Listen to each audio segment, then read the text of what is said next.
Hello everyone, this film is going to be a little unusual in that we're recording it on my phone because the subject of this film, a much requested subject actually of the comments we get, is what cameras do we use? So this is it.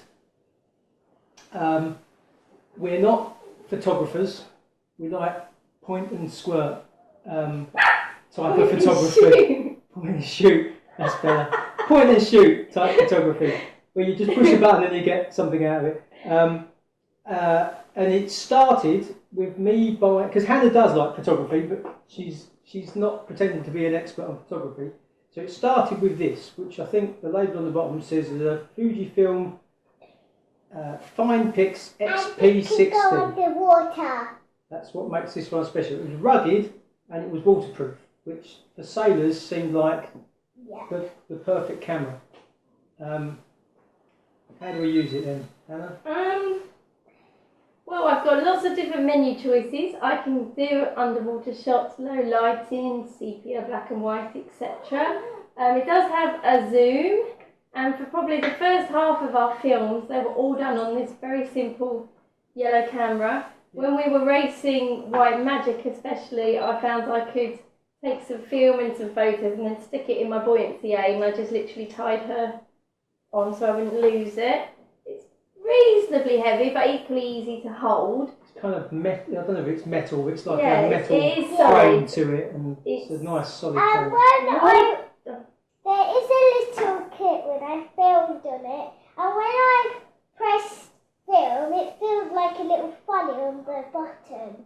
Is it? It's waterproof for 20 foot, so 6 metres, and shockproof from 5 foot, 1.5 metres. She cheated and read it. I did, I read it, I'm not that sad. And then we put this little furry thing on to try to stop the wind, because this is the downside with this. But yeah, all our underwater things, it's been really good fun. And it has a bit where you can attach it to a tripod as well. Yeah. For that, we have a nice, cheap eBay selfie stick. It can go up, long, and down. Yeah. And we made one ourselves for another camera. Yeah, we don't talk about that though, because I lost it. Oh, We've got a couple of little cheap tripods off of eBay as well, which help us hold it up if we want to all get in the picture. So we and we had to put sellotape here because it goes down. It was a bit rubbish, wasn't it? So, Mummy got this one for Christmas, and you can like bend it up and that. so we're looking for a lot more interesting shots next year. Yes, so it might be like this. It might be standing up, looking up, or might be wonky legs. so basically this camera started it all off. Yeah, and if you're only going to get one of these cameras, if you only want to get one camera, It that's can go that far. easy. If you're only going to get one camera for taking photography, if you like, on a boat, and you want to do it on the cheap, buy one of them. It's a good camera. Takes good pictures, good film. I mean, it's not brilliant. It's only a small lens, so it suffers a bit in low light. Otherwise, it's really good. Okay, so the next camera on our list, the next one we bought, was this, which is essentially a cheap Chinese GoPro copy type of thing. It's called an Aee Magicam, and there's a few of them, and I don't know which one this is. We bought this because it was a fraction of the price of a GoPro.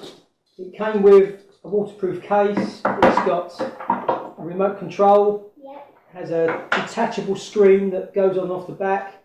And one So thing, you can see what's filming. yeah, and one of the things that was particularly appealing to us, but unfortunately never worked, is you can have an extra battery go on there, so that it extends its battery life. But our one never worked, and unfortunately, the people we bought it off, and AEE in general, didn't seem to want to honour the warranty or sort it out. So I'm not sure how much we could. I'm not sure how much we could recommend it, but for us, it's done really good. Yeah, with this camera here, the shots when we're going along sailing, we have made our own tripods, I suppose, no, for sake of a better word, and it's actually an old scrubbing brush, so we can keep the scrubbing brush and use it on the boat, and then when we need it, we have this little place where we tie it up in the same place every time, and we turn it into a mount.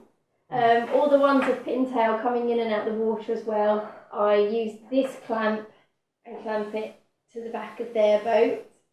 When else have we used it? We've used it with the selfie stick to get the shots of us sailing along at the bow, etc. We've got shots of the water, the front or the top from the sail or something. And sometimes it's up, sometimes it's just normal. We haven't been brave enough yet to do the selfie stick underwater yet. Potentially it could, but seeing as this is just cheap, we're thinking it might not last underwater, we might lose the camera. Yeah. But maybe, you never know. All the on-board shots when I'm dinghy sailing are done with that camera. We as Elizabeth was saying, we've either stick it on the front with that, or recently I've sort of stuck a pole on the front to clamp it to.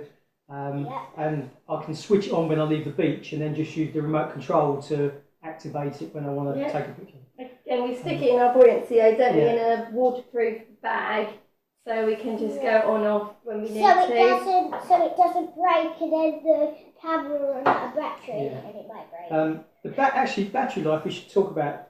I don't know how long the Fuji Finepix lasts. I don't think we've ever really run out, to be honest. You get an hour plus out of that. Yeah. This will last. I did the New Year's Day race recently, and it was about an hour and a half long, and it stayed on throughout the whole race, and I must have recorded nearly an hour's worth of footage on it, and it lasted. I mean, that's just about as far as it goes, but it's pretty good. So that's pretty good. So moving on, the last camera, which is the more recent one of our collection, is this, which is a Panasonic HC-V720, which we actually bought sort of reconditioned one from eBay. So it was almost half the price, which was good. It was effectively the cheapest good camera we could buy. It would let us put an external microphone on it, which is very prominently displayed on top. And Mummy got this for Christmas, but it used to have this long one on it. But now we've got this small one, so it's not too big. When I bought this one, it's amazing the powers of photography. It looked quite small and compact. And it said it took a AA battery, and I thought, how big can it be? But clearly it's quite big. Yes! When I opened it up, I think this may have been a birthday present, I was like, thanks darling, that's really good to take out and about. Sellotaped this part onto it, and we put some sellotape. Because everything has to be windproof on our boat and not proof. And that's the reason for the external microphone, is the wind noise. It's terrible, especially if you're sailing. Of course, you can't avoid having wind noise. So the external microphone lets us put a large wind, I don't know what they call it, deflector or something, over the microphone to keep the noise down. One of the best features, in my opinion, of this camera is its zoom. It's a 50 times eye zoom. And on the New Year's Day race, especially with this cold, I was in the clubhouse. I didn't want to stand on the beach like I normally do. And I was up on the balcony and probably half a mile away from the dinghies racing. And I was able to zoom in. I couldn't see with the naked eye which boat was which, who was in the lead. I zoomed in with this, watching the screen, and I was like, oh yeah, I can see him. And it was a really gloomy, naff day for photography. The pictures aren't great, but they are watchable.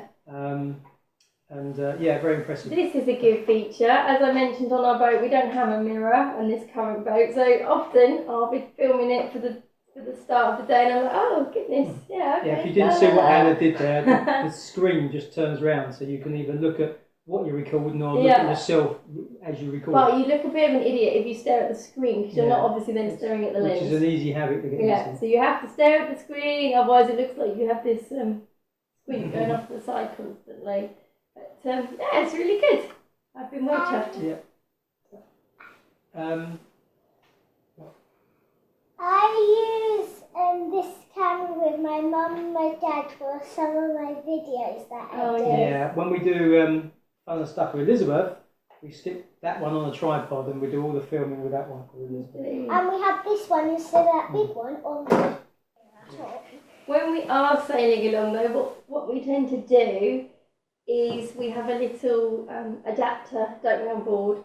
So whenever we do some filming, we then take the cameras down below, keep them safe and dry. Yeah, we have little 12-volt chargers constantly on charge, just so we don't miss anything. But this one we would keep out of the cockpit more than that. And that's what we use. I do all the editing on Adobe Premiere, which is by all accounts a very good piece of software. I'm no expert. It's the first editing I've ever done, so I don't know what's good or bad, but it seems very good. It's not at all intuitive. I find it very hard to get started, but it can do far more than I'm ever going to want it to do. So that's about it. Yep, if you have any questions on them, please comment down below and we will hopefully be able to answer them. So we'll say goodbye. Okay. Bye. Bye.